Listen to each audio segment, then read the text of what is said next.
जब जब ये लोग इस तरीके की गलतियां करते रहेंगे, इस तरीके के गुंडागर्दी करते रहेंगे, कोई भी हॉस्पिटल रहने दो, तो हम उसके खिलाफ आवाज़ उठाते रहेंगे। हम किसी को बख्शने वाले नहीं हैं। समझता हूँ कि सोशल मीडिया में बहुत सारी ताकतें हैं, बशर्ते कि उसको सही तरीके से इस्तेमाल किया जाए।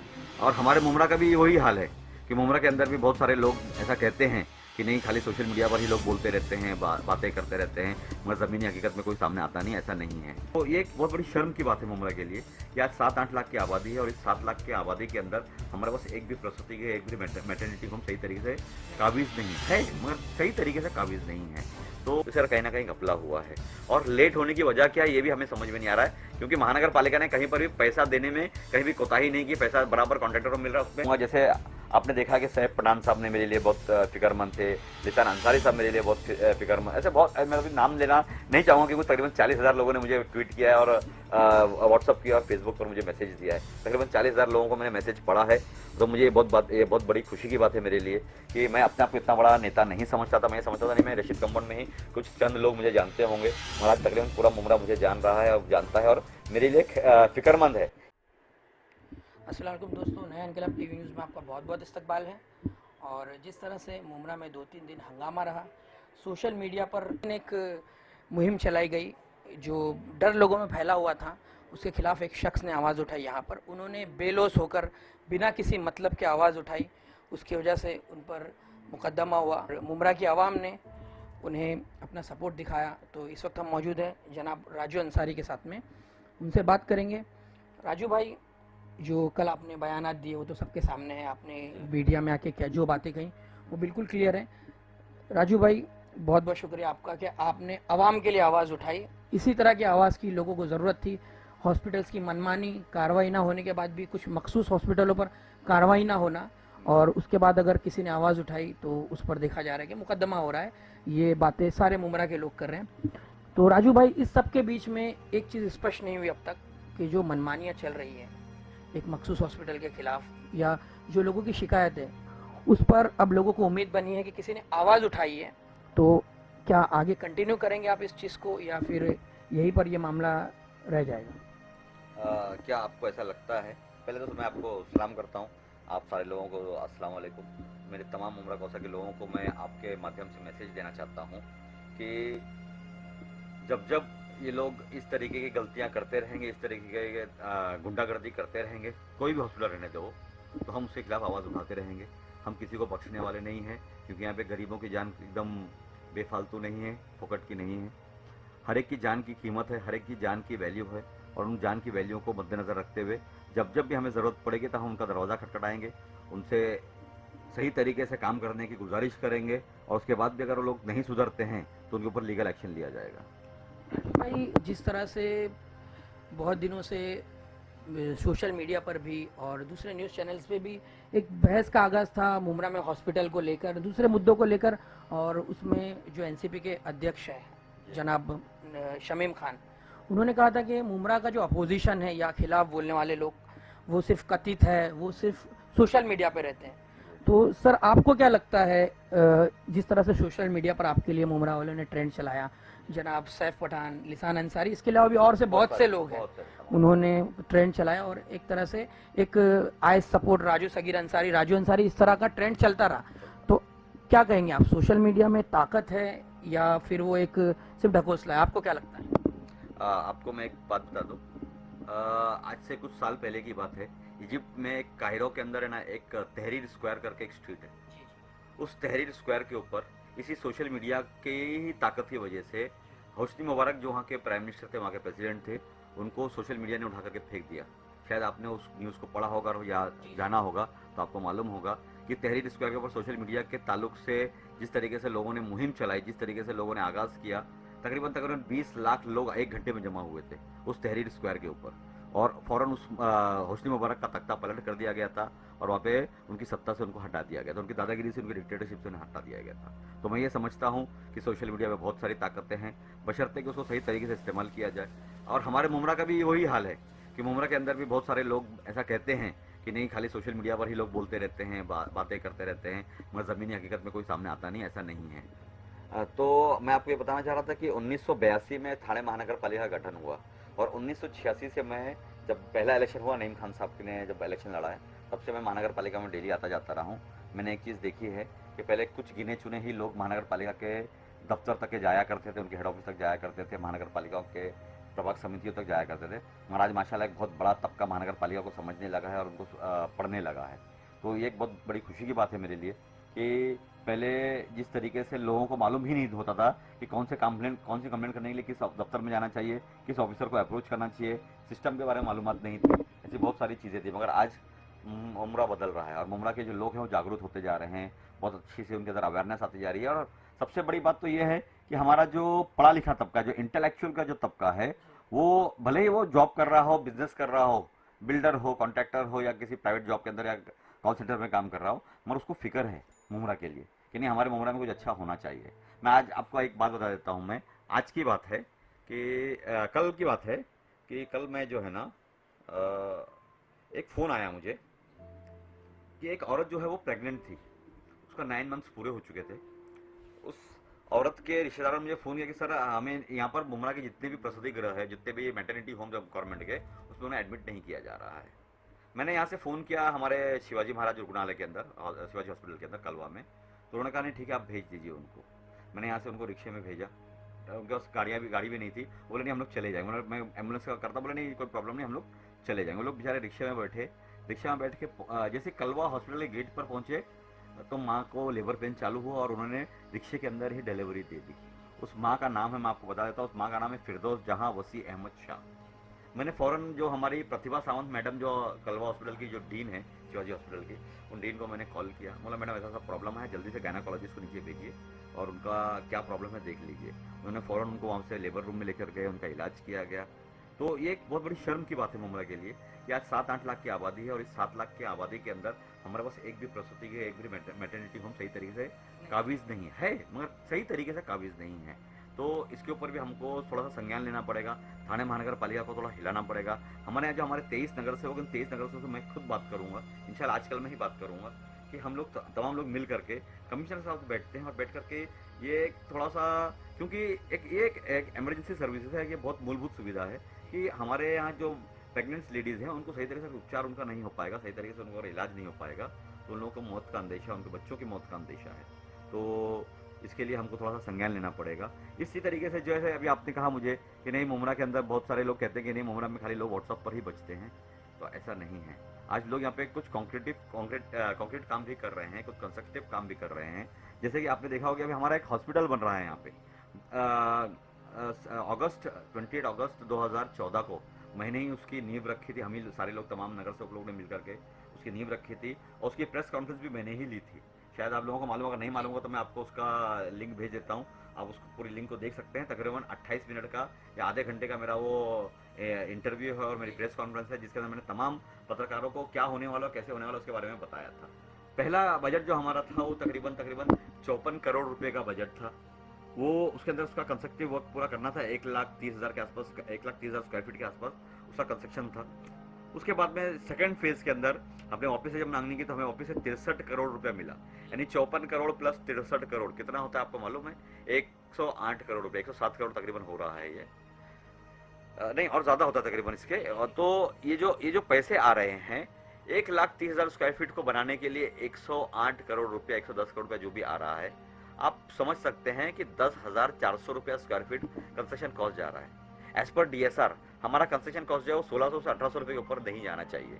ये हमारा डिस्ट्रिक्ट शेड्यूल ऑफ रेट कहता है। हर डिस्ट्रिक्ट के अलग अलग उनके रेट्स होते हैं। हमारा जो थाने डिस्ट्रिक्ट का जो DSR है उसके हिसाब से 1600 से 1800 के आसपास उसका रेट होना चाहिए, मगर आज कंस्ट्रक्शन कॉस्ट 10,400 रुपया गया है। तो इसका कहीं ना कहीं घपला हुआ है और लेट होने की वजह क्या है ये भी हमें समझ में नहीं आ रहा है, क्योंकि महानगर पालिका ने कहीं पर भी पैसा देने में कहीं भी कोताही नहीं की। पैसा बराबर कॉन्ट्रैक्टर को मिल रहा है। उसमें शेवना कंस्ट्रक्शन है जो उसका काम कर रहा है और शेवना कंस्ट्रक्शन ने दोनों ही टेंडर को भरे, दोनों टेंडर वही कर रहा है।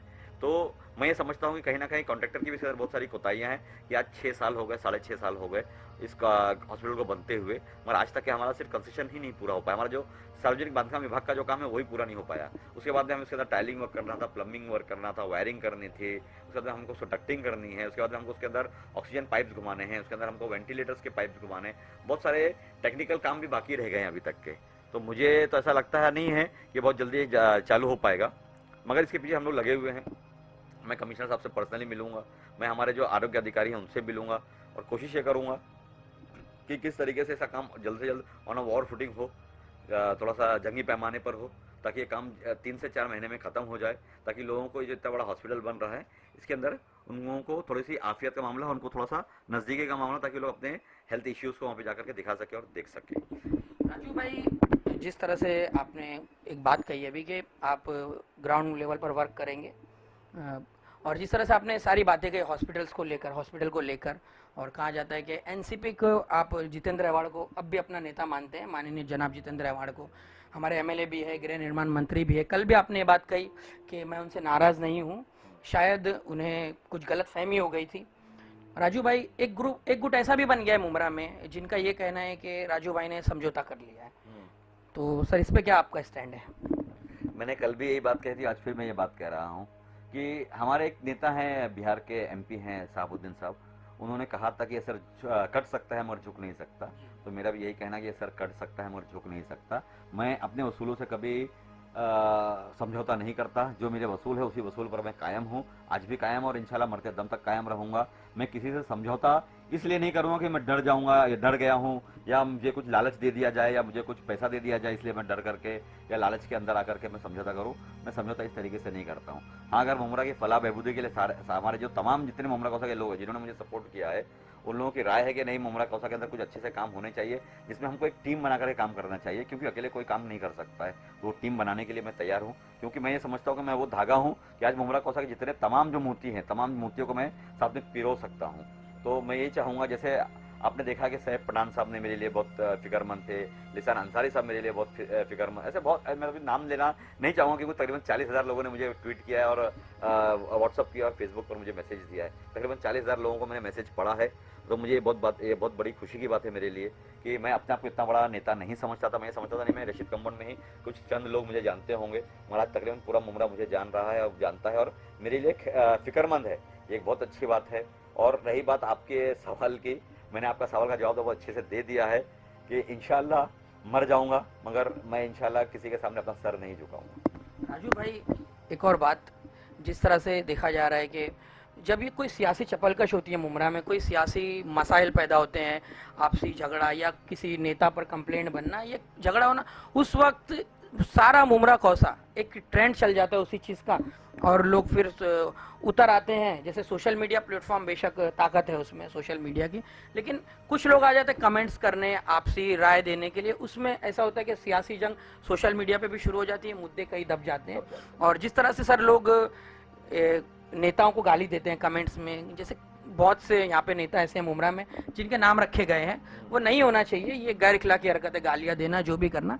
लेकिन सर ये आपके अंदाजे में क्या ऐसा होना चाहिए? क्योंकि इससे मुद्दे तो जब दब जाते हैं और साथ में फिर जो ज़रूरत की चीज़ है मुमरा में इस वक्त, जो काम होना चाहिए वो नहीं होता। क्या मैसेज देंगे मुमरा की आवाम को? क्योंकि लोग कहते हैं कि इमेच्योरिटी है ये सोशल मीडिया पर गालियाँ देना, क्या कहेंगे सर? मैं आपको एक बात फिर से बता दूं कि जब जितेंद्र अवार्ड साहब हॉस्पिटल में एडमिट थे, तब मैंने एक फेसबुक लाइव के ज़रिए एक मैसेज पूरे मुमरा कौसा के वासियों को दिया था। कुछ लोगों ने लिखा था नीचे उनके खिलाफ, उनके बारे में कि नहीं वो मर जाए तो अच्छा है, वैसा हो जाए तो अच्छा, वैसा हो जाए तो अच्छा है। तब मैंने कहा था कि नहीं, किसी की मौत की दुआएं करना ये हमारा मज़हब नहीं सिखाता है। और हम जिस मज़हब को मानने वाले हैं वो मज़हब इंसानियत का एक प्रतीक है, इंसानियत का एक मिसाल है। तो मैं तमाम उम्र वासियों को यही कहूँगा कि जो लोग इसका उसका नाम रख रहे हैं, बहुत सारे लोग, मैंने भी 2-4 दिन पहले मेरे इसमें भी पढ़ा मैसेजेस के अंदर कि लोगों ने कुछ नाम रखे हैं, कॉमिक नेम्स रखे हैं किसी का, तो ये अच्छी बात नहीं है। वो भी हमारे भाई हैं, हमारे कलमा गो भाई हैं, हमें उनकी भी इज्जत करनी चाहिए। ठीक है, वो उनकी अगर कुछ गलतियाँ, अगर आपको ऐसा लगता है कि उनकी कुछ आपके लिए गलतियाँ हैं तो उससे नज़रअंदाज कीजिए और अपने काम में लगिए। और मैं एक बात बोलता हूँ, देखो मैंने 25 साल से जब से मैं महानगर पालिका से जुड़ा हुआ हूँ, तब से मैंने एक चीज़ सीखी है, मेरे वाले साहब ने मुझे ये बात सिखाई है कि दुश्मनों को दोस्त बनाना सीखिए। अगर आपको कामयाब होना है, अगर आपको लंबी सीढ़ी चढ़ना, लंबी रेसा घोड़ा बनना है अगर, तो आपको दुश्मनों को दोस्त बनाना पड़ेगा। मेरे सामने कई लोगों ने इलेक्शन लड़ा, मगर आज माशाल्लाह तमाम जो लोग हैं जो मेरे सामने इलेक्शन लड़े वो मेरे दोस्त हैं, मैं उनकी इज्जत करता हूँ। चाहे वो सुभाष बुर साहब हो, चाहे वो यासीन सुरमे साहब का परिवार हो, चाहे वो रऊफ लाला साहब का परिवार हो, चाहे वो यूसुफ कांडा साहब का परिवार हो, चाहे वो जुबैर अंसारी साहब का परिवार हो, चाहे वो सिद्दीक अंसारी साहब का परिवार हो। ऐसे कई लोग हैं जो हमारे सामने इलेक्शन लड़े, हमारे सामने इलेक्शन वो हारे, मगर वो ठीक है, वो लोगों ने उनको नहीं पसंद किया, लोगों ने हमें पसंद किया। ये हमारी अच्छी बात है, उनके लिए कोई बुरी बात नहीं है। वो भी अच्छे लोग हैं, अच्छे इंसान हैं और ये जिनका जमहूरी हक है, वो किसी के भी सामने इलेक्शन लड़ सकते हैं और वो अपने अपने हिसाब से इलेक्शन के अंदर लोगों से वोट मांग सकते हैं। मगर इसका मतलब ये नहीं होता है कि हमें उनको नीचा दिखाना चाहिए, उनके खिलाफ बातें करनी चाहिए। और हमारा काम जो है ना, वो काम करने का तरीका होना चाहिए, उस काम से ही हम लोगों को चुप करा देना चाहिए। अगर हम हमारे काम को सही तरीके से अंजाम देंगे, अभी आप देख सकते हैं कि पिछले 2.5-3 महीने के अंदर मैं कहीं बाहर नहीं गया, मैं सिर्फ मुमरा में ही रहा। यहाँ से मैं 6 हमारे पास हॉस्पिटल थे, हमारे Horizon Prime, Bethany, Vedant, Sapphire, Neon and Kalsekar, ये 6 हॉस्पिटल को कोविड-19 का हॉस्पिटल बनाया गया था। इन 6 हॉस्पिटल के जो जितने भी इंचार्ज थे, मैं सबका नाम नहीं लूँगा मैं, उनसे मेरी डेली 15-15, 20-20 मरतबा फ़ोन के ऊपर बात हुआ करती थी। मेरे लिए नहीं हो रही थी, वो हॉस्पिटल के अंदर जो हमारे मुमरा कौसा के मरीज़ एडमिट थे, उन्हीं के लिए हो रही थी। किसी का कुछ रेस्पिरेटरी प्रॉब्लम था, किसी का बिलिंग प्रॉब्लम था, किसी की स्कीम के अंदर उनके नाम नहीं आ रहे थे। तो इस तरीके से बहुत सारे काम हमको करने थे और हम लोग कर रहे थे। फिर हमने इसके अंदर मैंने बहुत कई मरतबा मैंने हमारे जो हेल्थ मिनिस्टर है नितिन राउत साहब, मैंने उनसे भी पर्सनली बात की। फ़ोन नहीं किया, मैंने उनको ट्वीट किया, ट्वीट करने के बाद मैंने उन्हें व्हाट्सअप मैसेज किया। व्हाट्सअप मैसेज करने के बाद उन्होंने मुझे रिप्लाई दिया कि नहीं, आप फलाने अधिकारी से मिल लीजिए और आपका वो काम हो जाएगा। तो मैंने वो पेशेंट लोगों के लिए काम किए, पेशेंट लोगों के मतलब की मदद करने के लिए मैंने वो काम किए। और इंशाल्लाह जब तक जिंदा रहूँगा, तब तक मैं इस तरीके से काम करते रहूँगा। और ये मैसेज मैं मुमरा वालों को दूंगा कि आप काम कीजिए, कौन क्या बोलता है आपके बारे में, कौन आपके खिलाफ क्या करता है, किसी को गाली देने की ज़रूरत नहीं है, किसी के आरोप के ऊपर प्रत्यारोप करने की ज़रूरत नहीं है, किसी को उसका जवाब देने की ज़रूरत नहीं है। आप अपना काम करते रहिए, क्योंकि आप जो काम कर रहे हैं वो आप किसी को दिखाने के लिए नहीं करना है, आपको अल्लाह को राज़ी करने के लिए करना है। तो अल्लाह अगर आपसे राज़ी हो जाएगा तो इंशाल्लाह किसी की ज़रूरत नहीं पड़ेगी, कोई अपोजिशन की आपको ज़रूरत नहीं पड़ेगी। अल्लाह ऐसे ही आपको कामयाब कर देगा इंशाल्लाह। राजू भाई, आखिरी सवाल, हम अपने चैनल के ज़रिए शुरुआत से ये कोशिश कर रहे हैं कि कोरोना वायरस का जो गैर ज़रूरी डर लोगों के दिल में बैठा हुआ है, और ज़्यादातर आप तो देख ही रहे होंगे, आपने हैंडल किया इस चीज़ को, आपने हॉस्पिटल्स का, आपने कहा कि आपके कॉन्टैक्ट्स थे। सर, एक गैर ज़रूरी डर फैल गया है लोगों में, सर्दी खांसी भी हो रही है तो लोग डॉक्टरों को अवॉइड कर रहे हैं। और माननीय जितेंद्र अवार्ड सर, उन्होंने एक रिकॉर्डिंग, उनका एक वीडियो वायरल हुआ जिसमें वो कह रहे हैं कि अब होम क्वारंटाइन, इसका इलाज ही मुमकिन नहीं है। जबकि सर ICMR, WHO और कई ऐसे डॉक्टर्स है तजुर्बेकार पूरे हिंदुस्तान में, जिनके ज़रिए ये मालूम पड़ा है कि इसका इलाज बिल्कुल मुमकिन है और ये इसका जो मोर्टेलिटी रेशियो है वो बहुत कम है, ऐसे कई क्वारंटाइन से आए हुए लोगों ने कहा है, 72 लोगों ने कहा है। सर, क्या कहेंगे मुमरा के अवाम को इस गैर ज़रूरी डर के बारे में? सबसे पहले तो मैं आपको WHO की जो हेल्थ रिपोर्ट है उसके बारे में बता दूं। जो हमारा वर्ल्ड हेल्थ ऑर्गेनाइजेशन है, उसने कहा है कि इसके अंदर जो डेथ रेट है, जो मोर्टालिटी रेट है, वो 0.8% है, सिर्फ 0.8% है। तो आप डरे नहीं। आपको अगर कोई सिम्टम्स दिखता है, अगर आपको बुखार है, बदन में कफ है, सीने में कफ है, अगर आपको हल्का फुल्का बुखार अगर आ रहा है, तो फ़ौरन किसी अच्छे डॉक्टर से रब्ता कायम कीजिए। मैं आपको मुमरा के बारे में बताता हूँ मैं, कि मुमरा में मैं सैल्यूट करता हूँ हमारे राजू कनक साहब को। एक बेहतरीन MD फिजिशियन है, डेली 400 लोगों को अटेंड कर रहे हैं। और जितने भी कोविड के सस्पेक्ट हैं, उन्होंने कहा कोई प्रॉब्लम नहीं, आपका इलाज मैं करूंगा, और वो अच्छे से इलाज कर रहे हैं और लोग ठीक होकर के जा रहे हैं। ऐसे ही हमारे डॉक्टर निज़ाम है जो बिलाल हॉस्पिटल चला रहे हैं, डॉक्टर फारूक सुल्तान साहब हैं जो हमारा प्राइम हॉस्पिटल चला रहे हैं। ऐसे कई डॉक्टर्स हैं, डॉक्टर मिलिंद शिंदे हैं जो नियॉन हॉस्पिटल चला रहे हैं। ऐसे कई डॉक्टर्स हैं जो अच्छे से काम कर रहे हैं और लोगों को उनके डर से बाहर निकाल करके उनको इलाज की तरफ मुतवज्जो कर रहे हैं। मैं यही बात हमारे मुमरा कौसा के तमाम वासियों को कहना चाहता हूँ, इससे बिल्कुल ना डरे। अगर आपको सिम्टम्स हल्का फुल्का भी अगर दिखता है, आप इन तमाम डॉक्टर जिनको मैंने नाम लिए उनके पास जाएँ, अपने आप को चेक करवाएं, और उसके बाद में अगर आपको ऐसा लगता है कि नहीं मुझे होम क्वारंटाइन होना चाहिए, तो होम क्वारंटाइन हो जाए। और एक बात और बोलूँगा आपको मैं, कि लॉकडाउन खत्म हुआ है, बीमारी खत्म नहीं हुई अभी। तो अभी भी आपको जो सोशल नहीं बोलूँगा, इसे मैं फिजिकल डिस्टेंसिंग बोलूँगा। मैं फिजिकल डिस्टेंसिंग हमको बनानी चाहिए। तकरीबन 3 से 6 फुट का आपके अंदर एक दूरी होनी चाहिए एक इंसान से दूसरे इंसान के बीच में। आप मास्क लगा करके घूमें, हो सके तो जब भीड़ भाड़ के इलाके में जाएँ तो। अपने घर के अंदर जब वापस पहुंचते हैं तो अपने हाथ को वगैरह को, पैर वगैरह को बराबर से धो लें, चप्पल वगैरह बाहर निकालने में। अपने बच्चों से मिलते वक्त, क्योंकि आपका इम्यून सिस्टम ठीक हो सकता है, बहुत अच्छा होगा, बहुत स्ट्रांग होगा, मगर आपके घर वालों का नहीं होगा। तो ऐसा ना हो कि आप उस जर्म्स को अपने घर में ले करके चले जाएं, आप उसके कैरियर बन जाएं। तो इसके लिए जो भी अगर आप बाहर घूमते हैं, पहली बात तो घूमने की ज़रूरत नहीं है आपको बाहर, आप घर में रह करके अपना सारा काम वगैरह कर सकते हैं। बहुत इमरजेंसी हो तो ही बाहर जाने की कोशिश करें, वरना ना जाएं। हाँ, अगर कहीं पर आपको जॉब का या आपके रोज़गार का मसला है तो आप जाएं, ज़रूर जाएं, जाना चाहिए आपको। मगर वहाँ पर भी आप उसका ख्याल रखें, आपके ऑफिस के अंदर, आपके दुकान के अंदर, आपके फैक्ट्री के अंदर, या अगर आप हाथ गाड़ी लगा रहे हैं, रिक्शा चला रहे हैं, तो उसका ध्यान रखें कि किस तरीके से आपको इस रोग से बचना है। क्या मालूम कौन इसका कैरियर होगा, कौन इसका पॉजिटिव होगा, तो अपने आप को बचाने की कोशिश करें। बहुत बहुत शुक्रिया राजू भाई। तो ये हैं जनाब सगीर राजू अंसारी, जिन्होंने अपनी बात रखी है मुमरा की आवाम के सामने। और उन्होंने एक बात बहुत बेहतरीन कही है कि जब कहीं गलत होता है तो निडर होकर आवाज़ उठाइए। और उन्होंने इस बात पर भी मुतमईन है, वो इस बात पे इत्मीनान का इज़हार किया है कि मुमरा में अब लोग एकजुट हो रहे हैं, इस चीज़ को जाग रहे हैं, जिसकी बेहतरीन मिसाल है सोशल मीडिया पर चला हुआ वो trend I support Raju Sagir Ansari. तो मुमरा की आवाम से हमारी अपील है, कोरोना के गैर ज़रूरी डर से बचिए, घर में रहिए, ज़रूरत के वक्त ही बाहर निकलिए और कोशिश कीजिए कि जो कोई गाइडलाइंस आपको प्रशासन दे रहा है उसका पालन करें। कैमरामैन मोहम्मद अहमद खान के साथ आदिल खान, नया इनकलाब टीवी।